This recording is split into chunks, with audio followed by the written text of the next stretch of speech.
자, 현재 한 달 새에 5건 추가 테슬라 로보택시가 인간 운전자보다 사고가 4배나 많다라는 소식이 나와주고 있습니다. 자, 그런데 기본적으로 이 로봇 섹터라는 게 PCB 기판이랑 굉장히 연관이 있다라고 말씀드리는 만큼 로봇에 들어가고 있는 게 바로 PCB 기판이기 때문에 로봇의 수요가 지금 현재로서 굉장히 중요하다라고 말씀드리겠습니다. 자, 그런데 이 로보택시라는 게 인간 운전자보다 사고가 4배나 많다라는 악재가 발생했죠. 자, 이 내용을 세부적으로 말씀드리자면요, 많은 분들이 단순하게 이렇게 생각을 할 수가 있어요. 아, 로보택시가 지금 현재 문제점이 많기 때문에 더 이상 수요가 없을 것이다 라는 생각을 할 수가 있겠죠. 자, 하지만 반대로 해석을 해보자면요, 테슬라의 일론 머스크가 과연 로보택시가 현재로서는 인간 운전자보다 사고 이력이 많다고 해서 이 로보택시에 투입이 되고 있는 로봇을 뺄까요, 여러분들? 전 냉정하게 말씀드려서 그렇지 않다라고 보고 있어요. 오히려 반대로 이 로보택시에 대한 문제점을 개선하기 위해서 오히려 더욱더 많은 연구와 개발이 나와줄 것이다 라고 생각을 하고 있는데, 기본적으로 연구와 개발이다 라고 할 경우에는 어떤 것이 발생이 되냐, 로봇에 대한 수요가 더욱더 증가가 되면서 여기에 투입이 되는 PCB 기판마저도 마찬가지로 수요가 증가가 될 것이다 라는 판단이 나와주고 있다라는 거예요. 자, 어디까지나 로봇 관련된 흐름은 일론 머스크가 진행하고 있는 사업 중에서의 일부적인 모습이고 단계별로 실시하고 있었기 때문에 테슬라의 로보택시 같은 경우는 일론 머스크가 포기하는 것이 아니라 오히려 집요하게 준비 과정이 나와줄 수밖에 없다라고 풀이가 되고 있어요. 자, 이런 상황이 나타나고 있는 가운데 로봇으로 차를 만들겠다는 현대차, 그리고 차를 접고 로봇을 만들어준다라는 테슬라, 뭐 이런 얘기가 나와주고 있습니다. 자, 이것도 세부적으로 파악을 해보자면요, 로봇으로 차를 만들겠다라는 의지가 나와주고 있는 만큼 현재로서 이 아틸라스 같은 경우가 수요가 증가가 되고 있으면서 굉장히 우수한 기술력을 보유를 하고 있다는 거예요. 자, 그리고 현대차의 아틸라스가 기술력이 뛰어나니까 어때요? 테슬라는 여기에 대해서 견제를 할 수밖에 없는 상황이 나타나고 있고, 지난번에 일론 머스크가 전기차를 이제 접고 로봇을 만들어주겠다라는 이슈가 화제가 되고 있었는데, 지금까지의 이런 흐름을 보더라도 확실하게 나올 수가 있는 구도가 바로 현대차의 로봇 그리고 테슬라의 로봇이 경쟁을 할 수밖에 없는 구도가 나와주고 있어요. 자, 그런데 기본적으로 이러한 두 기업이 경쟁을 한다는 것은 기본적으로 수요가 증가가 될 수밖에 없다라는 거예요. 앞서 말씀드렸다시피 이 경쟁에서 이기기 위해서는 두 기업의 로봇에 연구와 개발이 나와줄 수밖에 없는 상황이고, 기본적으로 연구와 개발이다라고 하는 경우에는 더욱더 많은 로봇을 생산하는 방법밖에 없다라는 거예요. 그 말이 뭐냐, 수요가 증가함으로써 로봇에 투입이 되는 PCB 기판의 수요가 증가가 될 수밖에 없다라는 그런 상황을 여러분들한테 말씀드리고 있는데요. 자, 현재 LG 기업도 미국의 가전 B2B 톱3가 눈앞에 왔다라는 이슈가 나와주고 있고, 다음 먹거리에는 데이터 센터가 될 것이다 라는 흐름이 나와주고 있어요. 자, 그런데 여기서 핵심적인 내용은 LG와 미국이 아니라 바로 데이터 센터가 핵심 키워드가 될 수밖에 없다라고 말씀드리면서, 기본적으로 데이터 센터는 국내에서도 마찬가지로 전 세계적으로 수요가 증가가 되고 있는 상황이에요. 자, 하지만 데이터 센터를 운영을 하기 위해서는 뭐가 필요하냐, 기본적으로 AI 서버 칩도 필요하겠고요, 엔비디아의 GPU 그래픽 카드도 투입이 된다라는 거예요. 자, 그런데 AI 서버 칩이나 GPU 같은 경우는 인쇄회로 기판이 필수적인 요소로 꼽힐 수밖에 없다라고 말씀드리는데, 여기서 말씀드리는 인쇄회로 기판이 PCB 기판이 될 수밖에 없다라고 말씀드리면서, 지금까지 흐름 봤을 때 PCB 기판에 대한 수요는 의심할 여지가 없다라고 말씀드리면서 오히려 수요는 점차 증가가 될 것이다 라고 말씀드리겠습니다. 자, 이러한 상황이 나와주고 있기 때문에 이수페타시스 측에서는 최창복 대표님께서 직접적으로 언급을 하고 있었던 내용이 있습니다. 바로 1대5 액면 분할 적극적으로 추진 검토를 하겠다라는 이슈가 나와주고 있었는데, 자, 이러한 이슈는 어디까지나 주가에 좋은 영향이 있다라고 판단이 될 경우에는 액면 분할을 적극적으로 추진하겠다라고 언급이 되고 있는 만큼, 자, 기본적으로 지금 이수페타시스의 주가가 지금으로서는 횡보 구간이 나와주고 있지만 최근까지만 해도 엄청난 상승이 나와주고 있었다라는 거예요. 자, 그러면은 기본적으로 어떤 일이 발생이 되냐, 이수페타시스의 가격이 올라갔기 때문에 지금 투자하기에는 부담스럽다라는 평가가 나와주고 있다라는 거예요. 자, 하지만 이런 부담감을 덜어주기 위해서 어떠한 방안이 있냐, 바로 액면 분할이 추진이 될 경우에는 주주들의 부담감이 당연히 덜어지게 되면서 자연스럽게 매수세가 유입이 될 수밖에 없는 흐름이 나타나고 있는 것이에요. 자, 그러면은 이 액면 분할에 대해서 공식 발표가 나와준다라고 할 경우에는 어떤 영향이 있을까요? 자, 첫 번째, 거래에 대한 정지가 나와줄 수가 있다라는 거예요. 자, 하지만 이러한 거래 정지는 주가에 좋은 영향으로 돌아갈 수밖에 없기 때문에, 만약에 거래 정지가 나와준다라고 나온다라고 할 경우에는 주주님들께서는 놀랄 필요가 없다라고 말씀드리겠고요. 그리고 이수페타시스의 현재 가격으로서는 약 10만원이기 때문에 1대5 액면 분할이 나와준다라고 할 경우에는 한 주당 2만원 라인대 주가가 형성이 될 수가 있다라고 말씀드리겠습니다. 자, 지금까지 봤을 때 이수페타시스의 PCB 기판 수요는 앞으로도 증가가 될 수밖에 없는 상황이다라고 말씀드리겠고요. 추가적으로 액면 분할 이야기까지 나와주고 있기 때문에 현재로서 이수페타시스는 매도할 시기는 아니다라고 말씀드리겠습니다.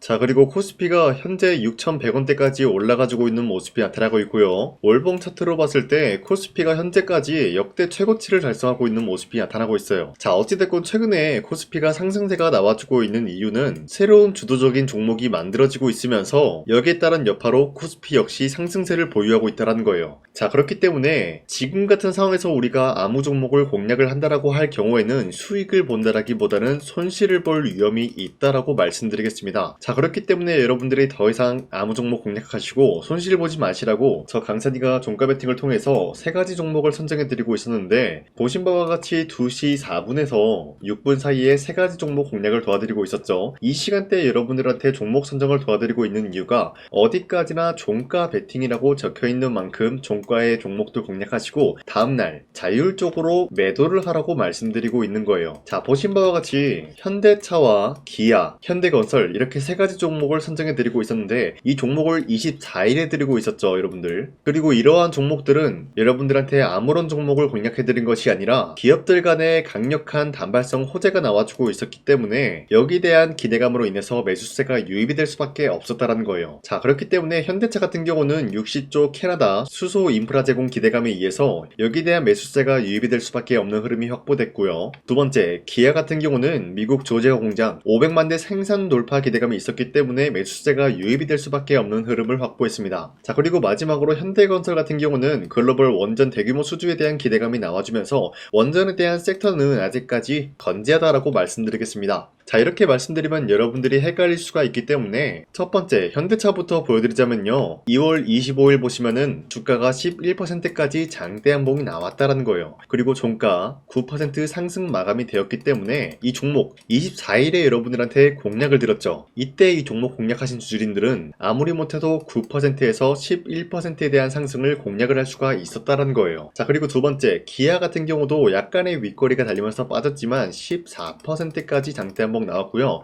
13% 상승 마감이 되었기 때문에 13%에서 14%에 대한 상승을 공략할 수가 있었습니다. 자, 그리고 마지막으로 현대건설도 약간의 윗꼬리가 달리면서 빠진 모습이지만 14% 상승 마감이 되었고요. 15%까지 상승이 되었기 때문에 이러한 상승을 노려볼 수가 있었다라는 거예요. 자, 그런데 어디까지나 이러한 종목을 24일 이때만 드린 것이 아니라 앞으로도 계속해서 여러분들한테 종목 선정을 도와드릴 거기 때문에 여러분도 충분히 이러한 상승을 노려볼 수가 있다라고 말씀드리겠습니다. 자, 그렇기 때문에 이러한 종목 선정을 어떻게 받냐, 화면에 나와 있듯이 제 영상 구독 버튼 한 번씩만 눌러주시고요. 상단에 나와 있는 제 연락처로 간단하게 구독을 했다라는 의미로 구독이라고 문자를 보내주시면 여러분들한테 이러한 종목 선정 도와드리고 있기 때문에 우리 함께 이러한 종목 선정 받아갔으면 좋겠습니다. 우선 제 영상에 구독과 좋아요 이거 한 번씩만 눌러주시길 바라겠고요. 지금까지 제 영상을 끝까지 시청해주신 우리 주주님들한테 제가 한 가지 선물을 드리고 싶어서 말씀드리겠습니다. 자, 우선은 그 선물을 드리기 전에 제가 여러분들한테 그동안 어떤 종목들을 공략을 해드렸는지 잠깐 말씀드릴까 하는데요. 제가 여러분들한테 2024년도 11월 4일 이때 하나오션 27,000원 라인대 추천해드린 거 아시는 분들은 아시는데요. 자, 이러한 내용을 여러분들한테 문자받아 사이트를 통해서 대량으로 문자를 발송했었던 내역이 그대로 남아있어요. 자, 보신 바와 같이 2024년도 11월 4일 오전 8시 28분에 장 시작하기 전에 여러분들한테 하나오션은 강산이 상반기 히든 종목으로서 무조건 공략을 해야 되는 종목이다 라고 말씀드렸어요. 자, 이때 매수가 27,000원 라인대를 잡아드리고 있었던 이유가 이때 당시 미국의 군함 대규모 발주 소식과 트럼프가 동맹국을 이용할 것을 예고하고 있으면서 한국 조선기업은 큰 수혜를 입으면서 주도 섹터로 전환이 될 수가 있는 흐름이다 라고 말씀드렸는데, 자, 이때 보신 바와 같이 발신번호 상단에 나와 있는 제 연락처랑 일치한 모습을 확인할 수가 있습니다. 자, 이 번호를 지금까지 쓰고 있는데 이때 당시 문자가 423건 발생하면서 우리 구독자 423분 이분들은 하나오션 매수가 27,000원 라인을 공략을 해야 된다라는 문자를 받아오셨을 거예요. 자, 이뿐만이 아니라 두 번째 이슈페타시스 같은 경우도 마찬가지로 2024년도 12월 12일 21,000원대 라인을 공략을 해야 된다라고 말씀드렸는데, 자 보시면은 이때 종목 선정을 해드리고 있었던 이유가, 자 이때는 좀 재밌었어요. 유상증자를 통해서 이슈페타시스가 제2호 회사를 인수하려고 하는 목적이 나왔는데, 자 어디까지나 제2호 회사를 인수하는 게 이슈페타시스에게는 큰 악재가 될 수밖에 없었어요. 그 이유가 뭐냐, 바로 주주들 돈으로 PCB 기판에서 2차전지 산업을 진행을 하겠다라는 의지가 나왔었기 때문에 주주들의 반발이 심할 수밖에 없는 상황이었죠. 자 그런데 금가본으로 인해서 유상증자가 불발이 되고 있었어요. 자 이러한 상황이 지속이 된다라고 할 경우에는 결국에 이슈페타시스는 어떻게 되냐, 제2호 회사에 대한 인수 포기가 나올 수밖에 없었다라는 거예요. 그 말이 뭐죠? 주가 회복이 될 수밖에 없는 전망이 보여지고 있었기 때문에 여러분들한테 저점 구간인 2만원 라인대를 공략을 해야 된다라고 말씀드렸습니다. 자 이때 보시면은 문자 723건 발생한 모습이 나왔었고요. 우리 구독자 723분 이분들은 이슈페타시스 저점을 잡을 수 있는 기회가 주어졌다는 거예요. 자 그리고 마지막으로 부산노빌리티 같은 경우도 마찬가지로 2024년도 12월 27일 18,000원 라인대 여러분들한테 추천을 해드렸었는데, 자 이때 이 종목을 추천했었던 이유가 전 세계적으로 원전에 대한 수요가 증가가 되고 있고 북미와 유럽 여기에 대한 진출 기대감이 있었기 때문에 매수세가 유입이 될 수밖에 없는 전망이 나와주고 있었고 주도 섹터까지 노려볼 수 있는 흐름을 갖췄다라는 거예요. 자 그로 인해서 여러분들한테 두산노빌리티 18,000원 라인대 잡아드리면서 우리 구독자 921분 이분들만큼은 이 종목을 공략을 할 수가 있게 도움을 드리고 있었다라는 거예요. 자 마찬가지로 12월 27일 장 시작하고 난 이후로부터 여러분들한테 선정을 도와드리고 있었고 상단에 나와있는 제 연락처 그대로 일치한 모습을 확인할 수가 있었습니다. 자 이런 식으로 여러분들한테 2024년도에는 세 가지 종목들을 공략을 도와드리고 있었습니다. 하나오션 먼저 보여드리자면요, 24년도 11월 달이면은 대략적으로 이 지점이 되겠습니다. 이때 여러분들한테 27,000원 라인대 잡아드린 모습으로서 저점을 다지고 있을 때 여러분들한테 공략을 해드린 모습 확인할 수가 있었습니다. 자 그런데 이 지점까지 지금 봤을 때 거의 10배 가까운 상승이 나왔는데, 지금까지 이 종목을 들고 있는 주주님들은 저 강산이가 다시 한번 축하드린다라고 말씀드리면서, 이러한 상승 모멘텀은 이슈페타시스 역시 마찬가지로 24년도 12월 12일 이때가 바로 이 구간이었는데, 이 종목도 마찬가지로 저점 대비해서 6배 이상의 상승을 만들어 나가고 있는 모습이 나타났습니다. 자 그뿐만이 아니라 두산노빌리티도 24년도 12월 27일 바로 이러한 부근이었는데, 이때부터 지금까지 확인해본 결과 거의 4배에서 5배 상승까지 충분히 노려볼 수 있는 흐름을 만들어 나갔습니다. 자 어디까지나 이런 상승에 대해서는 상승 모멘텀이 굉장히 중요하다라고 말씀드리면서, 여러분들이 24년도에 하나오션과 이슈페타시스, 두산노빌리티 이 세 가지 종목을 놓치셨다라고 하면은 전혀 아쉬워할 게 없다라고 말씀드리겠습니다. 자 오늘 말씀드릴까 하는 종목도 이러한 상승 모멘텀을 충분히 갖출 수가 있는 종목이다라고 말씀드리겠고요. 제가 오늘 말씀드리고 있었던 3배 이상 폭등을 기대할 수 있을 만한 그런 종목 바로 말씀드릴까 하는데요. 자 오늘 이게 말씀드렸던 제가 3배 이상의 폭등 랠리를 만들어낼 수가 있는 그런 종목이다라고 말씀드리는데요. 사실상 장기간 동안 하락의 추세가 나와주고 있는 모습이었지만 거래량 보면 알 수 있듯이 세력들이 하락세가 돌입이 된다라고 하더라도 쓸어담고 있는 모습이 나타나고 있습니다. 자 그 결과 현재로서 다시 한번 이러한 반등 포지션이 나와주고 있는 모습인데요. 여기에 대해서 우리가 가장 눈여겨봐야 될 흐름이 어떤 것이냐면은 수급 현황이다라는 거예요. 현재 외인과 기관들은 지금 이러한 지점 쓸어담고 있는 모습이 나와주고 있고, 반등 구간이든 하락세든 아랑곳하지 않고 쓸어담고 있는 모습이 나와주고 있어요. 자 어떻게 보면 이러한 구간이 매집 구간이다라고 말씀드릴 수가 있는데요. 이 종목이 어떤 종목인지 분석을 해본 결과 굉장히 충격적인 결과가 나왔다라는 거예요. 바로 현대차와 테슬라 같은 경우가 로봇 산업에 대해서 경쟁을 하는 구도가 나와주고 있습니다. 보신 바와 같이 현재로서는 현대차의 아틀라스 그리고 테슬라의 옵티머스 같은 경우가 각자의 기술성이 전 세계적으로 인정받고 있는 모습이 나와주고 있는데, 테슬라는 어디까지나 로봇 섹터가 두 번째 기획이었죠. 자, 첫 번째는 기본적으로 전기차였고요. 두 번째는 로봇, 그리고 마지막으로 스페이스 항공 관련되어 가지고 단계별로 성장성이 뚜렷한 모습을 연출하고 있어요. 자, 그런데 이러한 상황 속에서 현대차가 로봇 관련되어서 기술력을 뽐내고 있다는 것은 테슬라가 이를 견제하기 위해서 어떤 것을 만들어낼 것이냐, 당연히 로봇에 대한 시장 시장 선점을 위해 나서기 위해서 분주하게 움직일 수밖에 없는 상황이 나타난 거예요. 자, 그러면 기본적으로 기본적으로 어떤 일이 발생이 되냐? 로봇에 대한 수요는 증가가 될 수밖에 없는 상황이다라는 거예요. 자, 그러면은 로봇의 수요가 증가가 된다라는 거는 기본적으로 로봇에 들어가는 부품 같은 경우도 수요가 증가될 수밖에 없는 상황이 나타난 것이죠. 자, 그런데 로봇에는 액추에이터 등등 굉장히 많은 부품이 들어가는데 그러한 부품들 중에서 우리가 한 가지 종목을 선정을 한다라고 할 경우에는 막대한 상승세를 노려볼 수 있는 기회까지 주어진다는 거예요. 자, 그런데 이러한 로봇 산업에 들어가고 있는 메모리 기술이 바로 LPDDR5다라는 건데 이러한 기술력을 쉽게 말씀드려서 정보를 처리할 수 있는 능력을 갖추고 있는 것이 바로 LPDDR5다라는 거예요. 자, 앞서 말씀드렸다시피 로봇에 대한 수요가 증가가 된다라고 하면은 기본적으로 부품 같은 경우도 수요가 증가가 된다라고 말씀드렸는데 현재로서 DDR5 같은 이런 메모리 카드가 수요가 폭증이 됨으로써 가격 또한 마찬가지로 폭증이 되고 있다는 거예요. 자, 실질적으로 8만원에서 10만원대 하던 메모리 카드 같은 경우도 현재로서는 수요 폭증에 따라서 40만원에서 50만원까지 가격적인 부분이 4배에서 5배나 상승이 되고 있는 모습이 나타나고 있다는 거예요. 자, 그러면은 사실상 메모리 관련된 종목을 지금 매수한다라고 할 경우에는 이미 고점에서 매수한 거나 다름없기 때문에 DDR 관련된 종목을 지금에서 공략하기는 굉장히 버겁다라는 거예요. 자, 하지만 로봇에 들어가는 것은 기본적으로 LPDDR5만 있는 게 아니라 2170 배터리도 대량으로 탑재가 될 수밖에 없다라는 거예요. 자, 그런데 지금 상황에서 우리가 2170 배터리 관련주를 잡기에는 너무나 많은 종목이 있다라는 거예요. 자, 하지만 그럼에도 불구하고 우리가 21700 배터리 관련주를 반드시 공략을 해야 되는 이유가 뭐냐면요, 바로 테슬라의 로봇 관련주는 지금 일론 머스크가 계획을 하고자 하는 방향성의 두 번째 섹터라는 거예요. 자, 그리고 앞서 말씀드렸다시피 일론 머스크의 마지막 계획은 바로 우주 스페이스, 우주항공 관련된 기술력을 보유를 하는 것이 목적이다라는 거죠. 자, 그런데 스페이스X에 투입이 되고 있는 것이 바로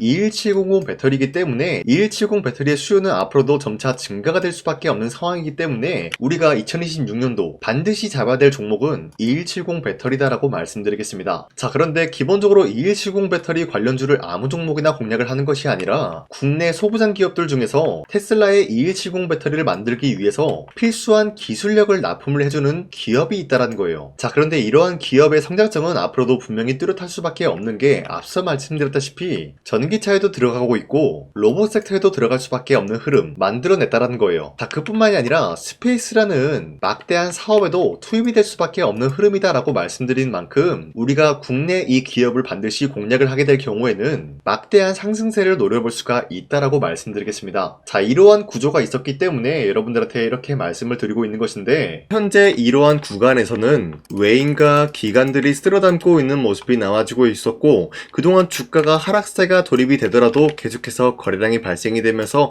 매수세가 들어와주고 있었다는 거예요. 자, 기만하지 않겠습니다. 이 히든 종목을 여러분들이 꼭 받아보고 싶다라고 하시는 분들은 상단에 나와있는 제 연락처로 구독이라고만 문자 한 번씩만 보내주시면요, 제가 선착순 1000명한테만 이 하나오션 그리고 이 스페타시스 두 사너빌리티 여러분들한테 증명을 해드리고 있었던 것처럼 이 1000분한테만 이 종목명이 뭔지 여러분들한테 문자로 발송해드리겠습니다. 지금까지 제 영상 끝까지 시청해주신 저 강산의 찐 구독자님들 이분들한테만 이렇게 히든 종목을 선물해드리고 싶어가지고 준비한 거니까요, 반드시 구독이라고 문자 보내주시길 바라겠습니다. 이게 날마다 오는 종목이 아니기 때문에 지금 여러분들이 저한테 문자 안 보내주시고 그때 가서 후회하지 마시고요, 선착순으로 1000명이기 때문에 지금 빠르게 상단에 나와있는 제 연락처로 구독이라고 문자 한 통씩만 남겨주시길 바라겠습니다. 자, 지금까지 제 영상 끝까지 시청해주신 우리 주주님들 다시 한번 감사드린다 라고 말씀드리면서 영상 마무리하도록 하겠습니다. 자, 지금까지 강산이었습니다. 다음 시간에 뵐게요.